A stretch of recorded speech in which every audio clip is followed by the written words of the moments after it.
O Senhor esteja convosco. Proclamação do Evangelho de Jesus Cristo segundo Lucas. Glória a vós, Senhor. Aconteceu que Jesus estava rezando num lugar retirado e os discípulos estavam com ele. Então Jesus perguntou-lhes: "Quem diz o povo que eu sou?"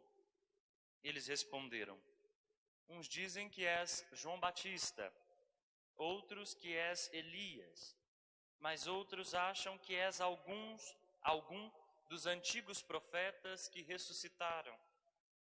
Mas Jesus perguntou: "E vós, quem dizeis que eu sou?" Pedro respondeu: "O Cristo de Deus." Mas Jesus proibiu-lhes severamente que contassem isso a alguém. E acrescentou: "O Filho do Homem deve sofrer muito, ser rejeitado pelos anciãos, pelos sumos sacerdotes e doutores da lei, deve ser morto e ressuscitar no terceiro dia." Palavra da salvação. Glória a vós, Senhor.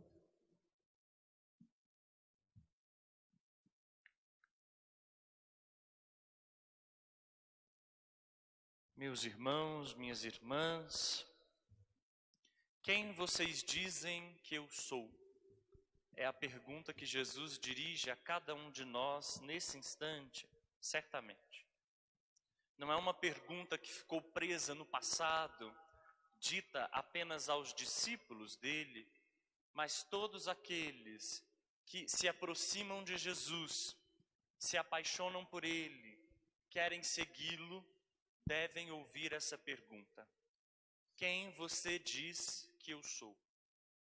Uma pergunta que não dá para ser respondida com uma resposta teórica, e não dá para repetir a resposta dos antigos, dos nossos pais, dos nossos catequistas, ou a resposta que a gente aprendeu desde pequeno, porque não é uma resposta pronta, não é uma resposta acabada, é uma resposta para ser dada com a vida, é uma resposta para ser dada durante a vida toda.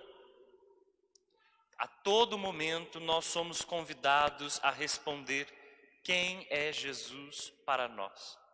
Porque a todo instante nós estamos sendo chamados a fazer experiência de Jesus Cristo. Que tipo de experiência de Jesus Cristo nós fazemos? Qual é a experiência que eu faço com Jesus? É uma experiência com a sua palavra? É uma experiência de partilha? É uma experiência de escuta do irmão, especialmente o irmão que sofre? É uma experiência de oração e intimidade? Qual é a experiência que eu faço de Jesus Cristo?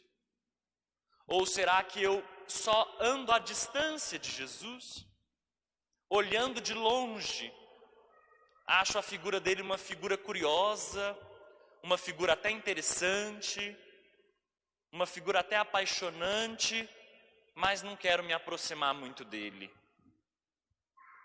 Não quero me achegar dele, porque esse aproximar-se é certamente transformador. Esse aproximar-se muda muita coisa em nós, transforma muita coisa no nosso coração, libera o nosso coração. E muitas vezes a gente não quer um coração liberado. Pelo contrário, muitas vezes a gente está apegado às nossas próprias cadeias, às nossas próprias prisões.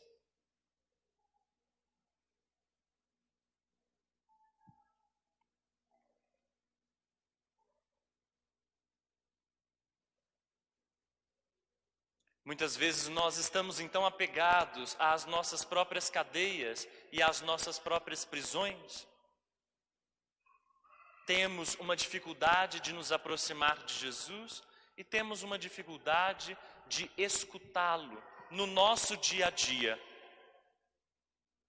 Quanto nós estamos espremidos pelo tempo, pela correria, pelas distrações, pela desatenção, e por conta disso nós perdemos essa visita de Jesus que é constante. E vejam bem, Jesus nos pergunta: quem você diz que eu sou? Não tem intermediário aqui para dar resposta. Cada um, intransferivelmente, é chamado a dar essa resposta e individualmente. Hoje a gente ouviu na primeira leitura falar do tempo. Há tempo para cada coisa debaixo da terra. Há tempo para chorar, para sorrir. Há tempo para a alegria, para a tristeza. Há tempo para tudo. De fato, parece que o autor tem razão, porque realmente há coisas que têm o seu tempo. E nem sempre é o tempo do relógio. A gente tenta muitas vezes apressar certas coisas, mas elas têm seu tempo. A gente às vezes tenta evitar que certas coisas aconteçam, mas elas têm seu tempo.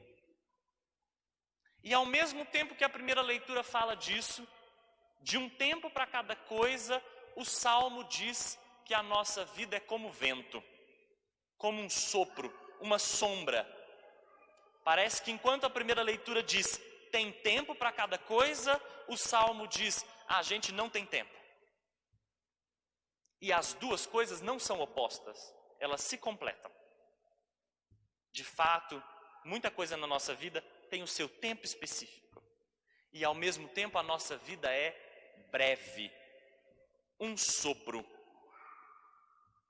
Então nessa vida que é um sopro, uma sombra, há um tempo gracioso, que é o tempo de encontrar Jesus. Há um tempo que é o tempo da graça, que é o tempo de poder se encontrar com este que não nos prende, mas nos liberta. O tempo de nos encontrar com esta pergunta: quem é Jesus Cristo para mim? Esse tempo é o tempo da nossa vida. É o tempo da nossa jornada. Enquanto nós estivermos vivos, não tem ninguém que deve ter resposta pronta sobre Jesus, porque nós todos somos iniciantes. Em matéria de conhecer Jesus Cristo, nós todos estamos iniciando sempre. Muito cuidado, não é mais possível confundir Jesus Cristo. Jesus Cristo não é o padre que te ofende. Jesus Cristo não é o padre moralista. Jesus Cristo não é a igreja. Jesus Cristo não são os religiosos com seus problemas. Jesus Cristo é outro. Não vamos confundir Jesus Cristo. Porque muitas vezes as pessoas se afastam por causa da igreja, por causa dos religiosos, por causa dos padres, mas se esquecem quem é Jesus Cristo. Não vamos confundir Jesus Cristo com as fraquezas, que são as fraquezas nossas de cada dia. E vamos recordar quem de fato é Jesus. Jesus Cristo é o Cristo de Deus, como diz Pedro. É o Salvador, aquele que nos liberta, aquele que nos salva, aquele que nos traz consolo, paz, que é coragem para enfrentar a vida, que é fonte para alimentar a vida de sentido. Experimentar Jesus assim é encher a vida de sentido e com a água dessa fonte. Então, quando Jesus pergunta, quem eu sou para você? A pergunta é já um convite. É um convite para ficar perto. É um convite para conhecê-lo. É um convite para amadurecer com ele a fé. É um convite para transformar o coração, mas para a própria liberdade. É um convite a encontrar sentido para a vida. Um convite que está posto, mas precisa ser aceito. Porque Jesus não aparece obrigando nada. Os religiosos podemos querer obrigar qualquer coisa, forçar qualquer coisa. Mas Jesus não. E a sua salvação e a sua presença, elas são dons. E como dons, elas são ofertas. E como ofertas, elas podem ser aceitas ou recusadas. E aí? Esse convite que é uma proposta, aliás, essa pergunta que é um convite proposta, está posta. E a resposta tem que ser dada. Qual é a resposta que eu dou a essa pergunta, afinal? Amém. Amém.